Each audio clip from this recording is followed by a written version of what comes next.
5 seconds. Start. Tamil Nadu சட்டப்பேரவையில் வரவு செலவு திட்டத்தின் மீது எதிர்க்கட்சி தலைவர் பேசியதாவது: மாண்புமிகு தலைவர் அவர்களே, நிதியமைச்சர் அவர்கள் இந்த ஆண்டு ஒரு பற்றாக்குறை வரவு செலவு திட்டத்தை அளித்திருக்கிறார்கள். இந்த நிலைமையில் புது வரிகள் அவசியமா என்பதுதான் நம் முன் உள்ள பிரச்சனை.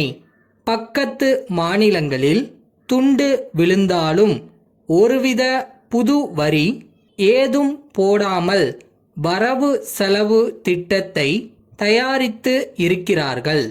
அது மிகவும் பாராட்டத்தக்கது. ஆனால் நமது நிதியமைச்சர் அவர்கள் புதுவரி ஒன்றும் போடவில்லை என்றும், இருக்கும் சில வரிகளில் மாற்றம் செய்து சமாளிக்க வேண்டியிருக்கிறது என்றும் சொல்கிறார்கள். இந்த வரி மாற்றம் அவசியமா என்பதை நாம் கவனிக்க வேண்டியிருக்கிறது. இந்த வரவு செலவு திட்டத்தில் துண்டு விழுவதை ஒருவிதமாக சரி கட்டியிருக்கலாம். அடுத்து, அரசாங்கத்தில் சிக்கனத்தை கடைபிடிப்பதை பற்றி பரிசீலனை செய்ய ஒரு பெரிய அதிகாரியை அமைச்சர் அவர்கள் நியமித்து இருக்கிறார்கள். அதற்கு பதிலாக அவரையும் வைத்துக்கொண்டு வேறு சில முக்கியமான தலைமை செயலக அலுவலர்களையும் உத்தியோக பற்று அற்றவர்களையும் சேர்த்து கொண்டு ஒரு குழுவை அமைக்க வேண்டும். வரவு செலவு திட்டத்தை சரியாக பரிசீலனை செய்து செலவினங்களை முடிந்தவரையில் குறைக்க வேண்டும் என்று நான் பல தடவை சுட்டி காட்டி இருக்கிறேன். அடுத்து, இப்போது கிராம சேவக் என்று சில அதிகாரிகளை ஏற்பாடு செய்திருக்கிறார்கள். அவர்களுடைய வேலை என்ன என்பதை அமைச்சர் அவர்கள் சொல்ல வேண்டும். அவர்கள் இருப்பதனால் எந்த விதத்தில் நன்மை ஏற்படுகிறது என்பதை அமைச்சர் அவர்கள் விளக்க வேண்டுமென்று கேட்டுக்கொள்ளுகிறேன். அடுத்து, நல்ல விதைகளை தயார் செய்வதற்காக விதை பண்ணைகள் அமைக்கப் போவதாக அமைச்சர் அவர்கள் தம்முடைய உரையிலே சொல்லி இருக்கிறார்கள். அது ரொம்பவும் வரவேற்கத்தக்கது. அதற்கு எவ்வளவு செலவாகும் என்று அமைச்சர் அவர்கள் பார்க்க வேண்டும். பெரிய பண்ணை வைத்திருப்பவர்களை கொண்டே இம்மாதிரி விதைகளை உற்பத்தி செய்வதற்கு வழி செய்யலாம். விதை பண்ணைகளுக்காக என்று பெரிய அதிகாரிகளை காயமாக வைக்காமல் பெரிய பண்ணை வைத்திருப்பவர்கள் தயாரிக்கும் விதைகளை மேற்பார்வை செய்தால் நலமாக இருக்கும். பெரிய பண்ணை வைத்திருப்பவர்களையே விதை பண்ணைகளை வைக்கும்படி செய்து அரசு சொல்கிறபடி யார் யாருக்கு எந்த விலையில் அவ்விதைகளை விநியோகிக்க வேண்டுமோ அம்மாதிரி விற்கும் முறையில் செய்தால் அரசுக்கு செலவு குறையும்.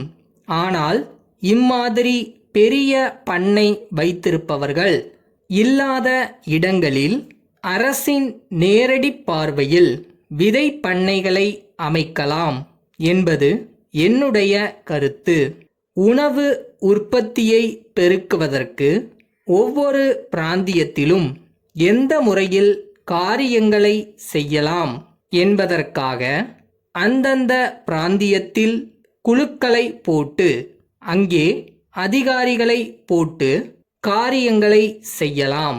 எப்படி பற்றாக்குறையை போக்கலாம் என்பதற்காக ஒரு குழு போட்டு பரிசீலனை செய்து உற்பத்தியை பெருக்க ஆவண செய்ய வேண்டுமென்று நான் அரசை கேட்டுக்கொள்ளுகிறேன்.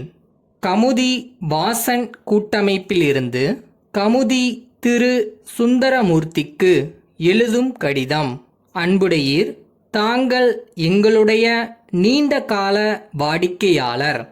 வாடிக்கையாளர்களின் வசதிக்கும் கோரிக்கைக்கும் இணங்க நாங்கள் புதிய முகவரியில் எங்களது நிறுவனத்தின் ஒரு புதிய கிளையை ஆரம்பித்துள்ளோம் என்பதை மகிழ்ச்சியுடன் தெரிவித்துக் கொள்கிறோம்.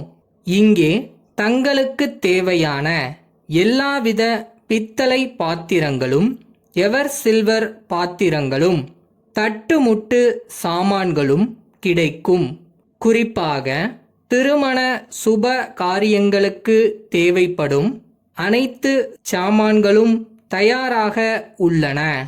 பழைய பாத்திரங்களுக்கு பதிலாக புதிய பாத்திரங்களையும் பெற்றுக்கொள்ள வசதி செய்யப்பட்டுள்ளது.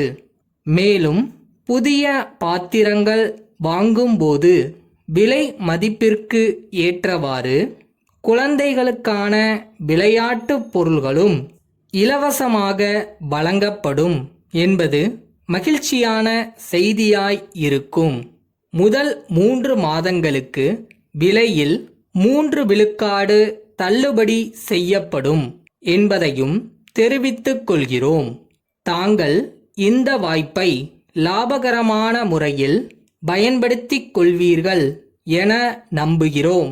விரைவில் தங்களது வரவை ஆவலுடன் எதிர்பார்க்கிறோம். தங்கள் நம்பிக்கையுள்ள